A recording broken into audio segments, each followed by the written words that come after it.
Hello दोस्तों, नमस्कार। स्वागत है कहानियों की दुनिया में। आज की कहानी एक नई कहानी है। दुनिया बहुत बड़ी है। इस कहानी के प्रसिद्ध लेखक हैं कमलेश्वर। शुरू करते हैं कहानी। दुनिया बहुत बड़ी है। अभी 2 दिन पहले तक उसे भी यही लगता था कि दुनिया बहुत बड़ी है। अगर उसे दुनिया के बड़े होने का विश्वास न होता तो वह कभी न भागती। यही तो सोचा था उसने। कहीं न कहीं तो सींग समा ही जाएंगे। ऐसी भी जिंदगी क्या जिसमें 2-2 पैसों के लिए मुंह ताकना पड़े। स्टेशन पर बैठे बैठे वह यही सब सोच रही थी। सोचते सोचते कभी ध्यान में ये भी आता कि स्टेशन पर खोजता हुआ कोई भी मिल जाए तो मन हल्का हो जाए। उस देहरी पर पैर रखते हुए झिझक न हो। उसकी समझ में नहीं आ रहा था कि क्या करे। स्टेशन पर बैठी भी कब तक रहेगी, लेकिन जाए भी कैसे। बैठे बैठे सभी बातें याद आ रही थी। जैसे जैसे उसका शरीर थकता जा रहा था, वह घर में बाहर होती जा रही थी और उसे लगा कि एक न एक दिन हर जिंदगी बाहर हो जाती है, चाहे दूसरों के लिए हो या अपने लिए। लेकिन ये भार ऐसा होता है जिसे कहीं फेंका नहीं जा सकता। 30 बरस से वह उस घर में थी। जब से उसके पति की मौत हुई, उसी घर में ने उसे पनाह दी। वैसे उसका अपना मकान था, पर शहर छोटा था। कुल 8 रुपये किराया मिलता था। उसमें कैसे गुजारा होता। और 40 बरस पुराना कलंक भी तो उसके माथे पर था। 40 बरस पहले उसने किसी की परवाह नहीं की थी। तब बाबू सालिग्राम उस छोटे से ताल गांव में पोस्ट मास्टर होकर पहुंचे थे। डाक खाना नया नया खुला था।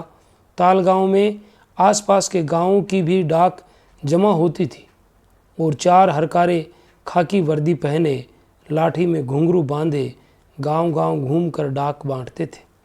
बड़ा रुतबा था डाक बाबू का।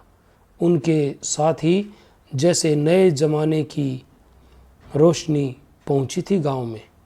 डाक खाना एक कच्चे कमरे में आबाद हुआ था। गांव के लोग बाबू सालिग्राम के कोट के बटन देखने पहुंचे थे। बाबू साहब ने सबकी चिट्ठी लिखने का तरीका और लेटर बॉक्स में डालने की तारीख बताई थी। लेटर बॉक्स को सब लोग बम्बा ही कहते थे और उसका अबीरी रंग देखकर मुखिया ने समझाया था, जे बम्बा हनुमान जी के वंश को है। जैसे हनुमान जी ने रामचंद्र जी की मुंदरी सीता जी के पास पहुंचाई थी, उसी भांति ये बम्बा भी संदेशा पहुंचाता है।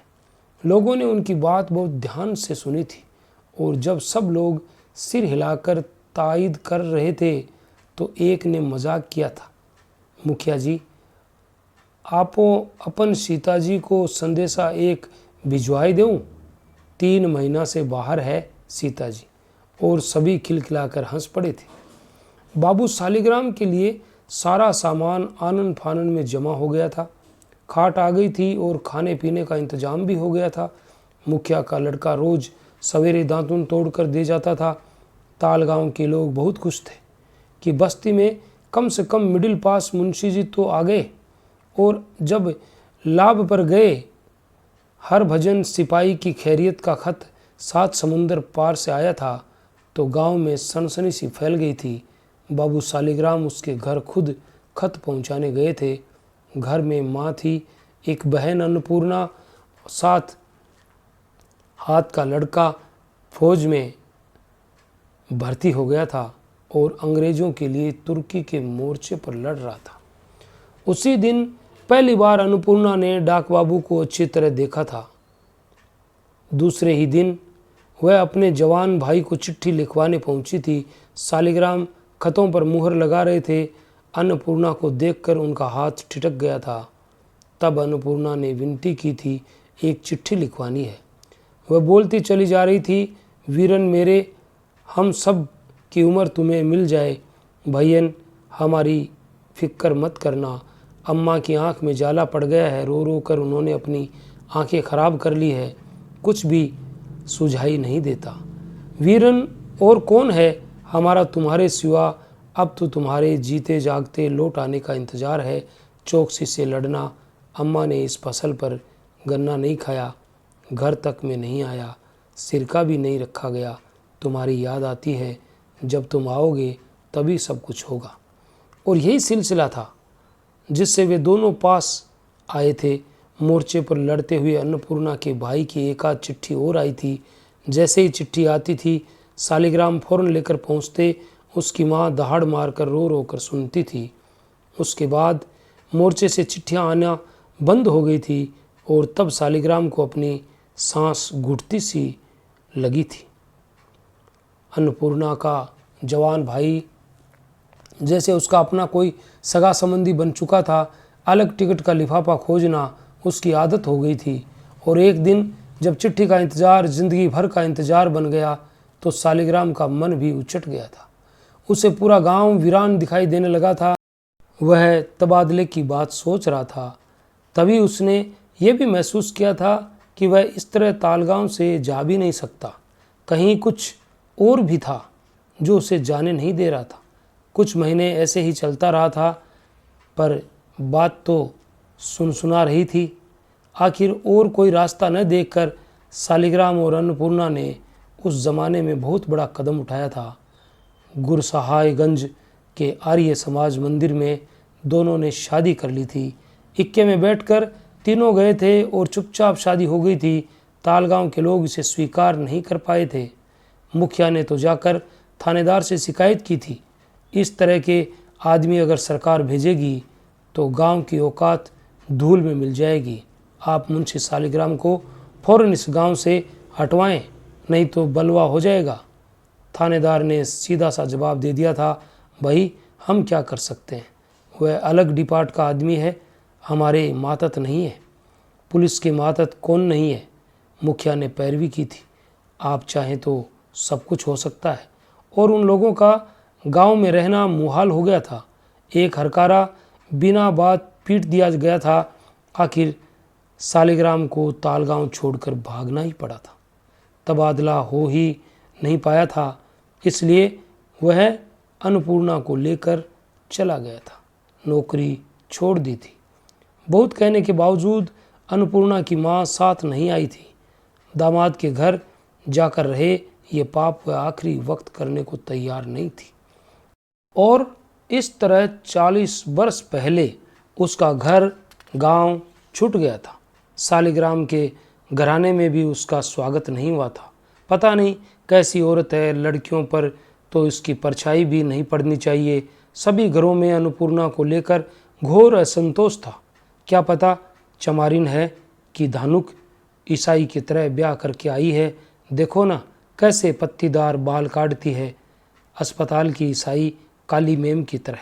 लेकिन अन्नपूर्णा ने किसी की परवाह न की। सालिग्राम ने अपने हिस्से का मकान अलग करवाया और उसे लेकर बस गए।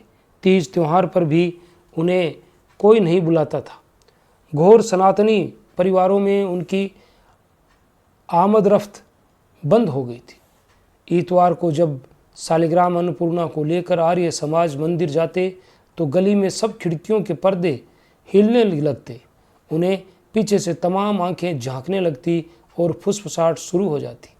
और अब यहाँ स्टेशन पर बैठे बैठे ये सोचकर उसे वैसी ही अनुभूति हो रही है, जब वह गली में कदम रखेगी तो कुछ वैसी ही फुसफुसाहटें आज भी होंगी। लोग क्या सोचेंगे और घर में लोग किस तरह पेश आएंगे, शायद निकाल भी दे। रह रहकर उसकी आंखें भर आती थी।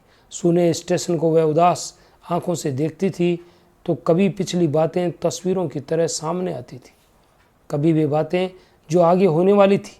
मन अपने भविष्य से भागकर पीछे ही भटकता है। 8 बरस इसी तरह अजनबियों के बीच उसने वक्त काटा। बाबू सालिग्राम ने एक दुकान खोल ली थी, उसी से खर्चा वर्चा चलता रहता था।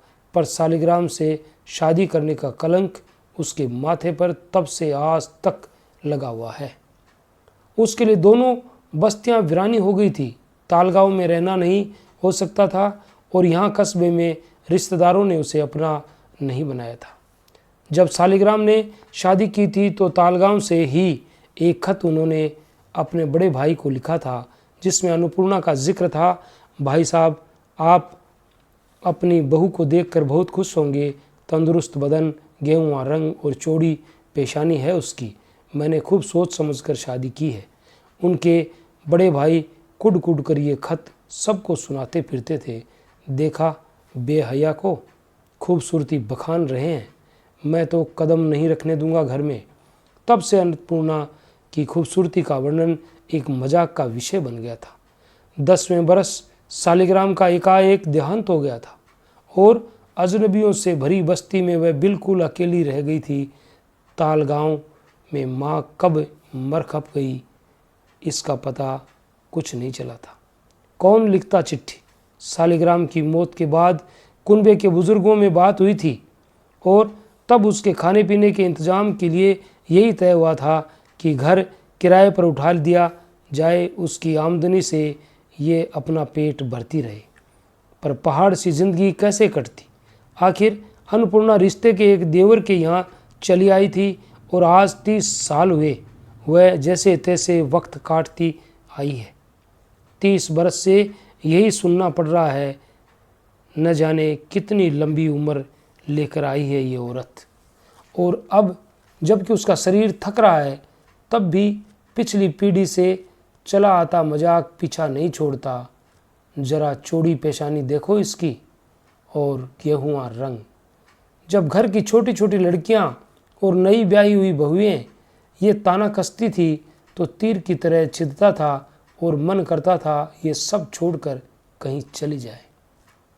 दुनिया बहुत बड़ी है, कहीं न कहीं तो सींग समा ही जाएंगे।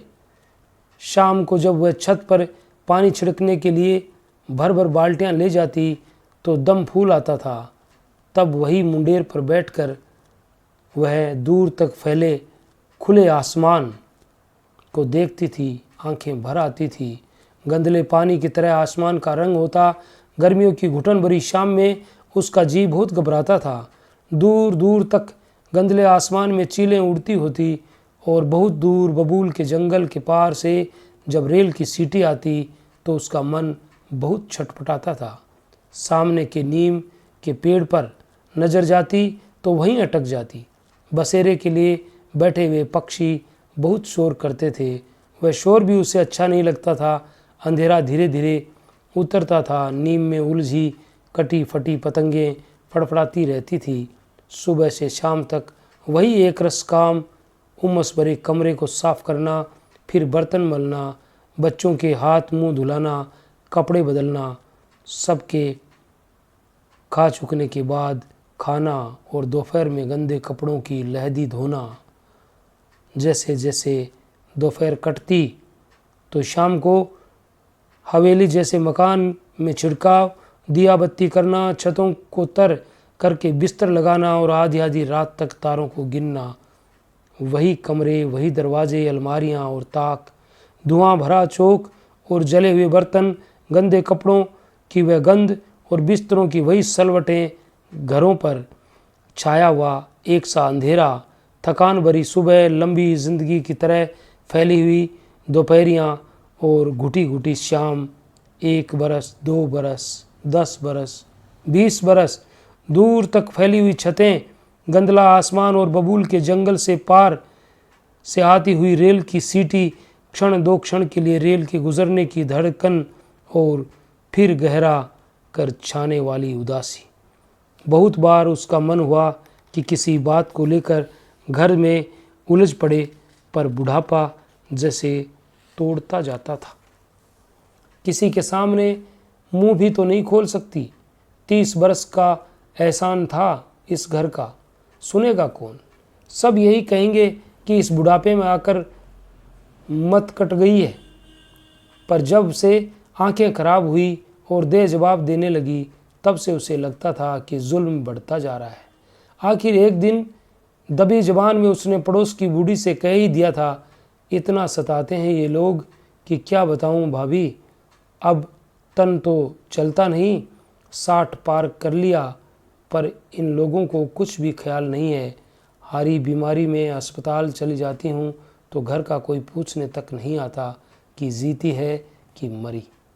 रिश्ते की बूढ़ी भाभी ने समझाया था, अन्नो अपना वक्त यहाँ काट दिया तो अब आखिरी वक्त में जैसे तैसे निभा जाओ, तुम्हारा और है भी कौन। जो कुछ है यही लोग हैं, आखिर 30 वर्ष इसी घर में तुम्हें सहारा दिया है। और वह बैठी सोचती रह जाती थी, 30 वर्ष सहारा दिया ये तो सही है, पर इन 30 वर्षों में भी वह इस घर की कुछ नहीं बन पाई। मन का कोई रिश्ता नहीं जुड़ पाया, या कोई भी ऐसा नहीं था जिससे खुलकर मन का दुख सुख कह लेती।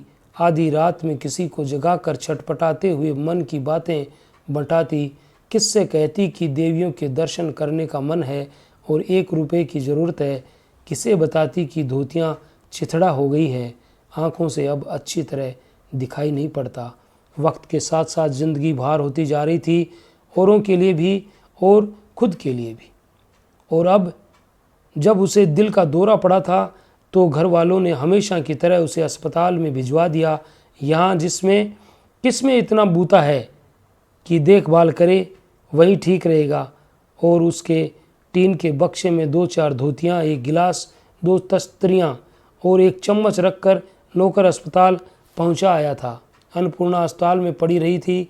हर शाम उसने घर के किसी के आने का इंतज़ार किया था, पर कोई नहीं आता था। तब मन में ये भी आया था कि कहीं घर में किसी की तबीयत तो ख़राब नहीं हो गई, नहीं तो कोई न कोई आता ज़रूर। फिर भी मन करता था कि कोई तो आए। और जब एक शाम को अस्पताल से छुट्टी ही मिल गई थी तो अपना टीन का बक्सा लिए वह अस्पताल के फाटक पर बहुत देर बैठी रही थी। मन बहुत छोटा हो रहा था, कहीं चली जाए, कोई भी ऐसी जगह तो हो जहाँ कोई उसे अपना माने, जो जगह उसकी अपनी हो। तभी स्टेशन जाते हुए इक्कों की आवाज़ उसे सुनाई पड़ी थी और मीलों दूर से आती हुई रेल की सीटी कानों में गूंजने लगी। हर शाम यह रेल जाती है उसके गांव की तरफ। इतनी बड़ी दुनिया पड़ी है और पूरे 40 वर्ष के बाद उसने भीतर ताकत सी महसूस की थी। जिंदगी की शाम में रास्ता बदलने की बात सोची थी। रेल का सफ़र तय करके अपना टीन का बक्सा उठाए वह इक्के के तालगांव के मंदिर पर उतरी थी। सब कुछ वैसा ही था, हर टोला अपनी जगह आबाद था। कुछ पेड़ कट गए थे पर बाकी खड़े थे, रास्ते वही थे, सिर्फ ठाकुरों की हवेलियों की दीवारें ढह गई थी। चरागाह वाली ज़मीन में मदरसा नज़र आ रहा था। जैसे तैसे टीन का बक्सा दबाए वह भीतर गांव में पहुंची थी। कुछ नए मकान बन गए थे, कुछ चबूतरे पक्के हो गए थे, छपरों की जगह टीनें पड़ गई थी। सब कुछ थोड़ा थोड़ा पहचाना हुआ सा था। अपने घर के सामने पहुंची तो खंडर पड़ा हुआ था। दरवाजे की चौखट सड़कर बाहर निकल आई थी और गिरी हुई कच्ची दीवारों के ढेर पर बेरियों के बड़े बड़े पेड़ खड़े थे। सूखी हुई घास पर जाला पूरा हुआ था। अपने घर के सामने उस क्षण वह बहुत अकेली हो गई थी। सामने वाले चबूतरे पर उसने बक्सा रखा तो किसी ने पूछा, किसके यहाँ जाना है? अरे तुम सोबरन के लड़के तो नहीं हो? अन्नपूर्णा ने पहचानने की कोशिश करते हुए पूछा था। जवाब पाकर कहा था, तुम हमें नहीं पहचान पाओगे, हम तुम्हारी बुआ हैं। सोबरन भैया होते तो पहचान लेते। गांव की एक आध बूढ़ी औरतों ने उसे पहचाना था। पूछकर वे उठ गई थी। सोबरन के लड़के ने उसे रात भर के लिए ठहरा कर सुबह यूं ही पूछा था, बुआ इधर कैसे आ गई, कहीं और जाना था क्या?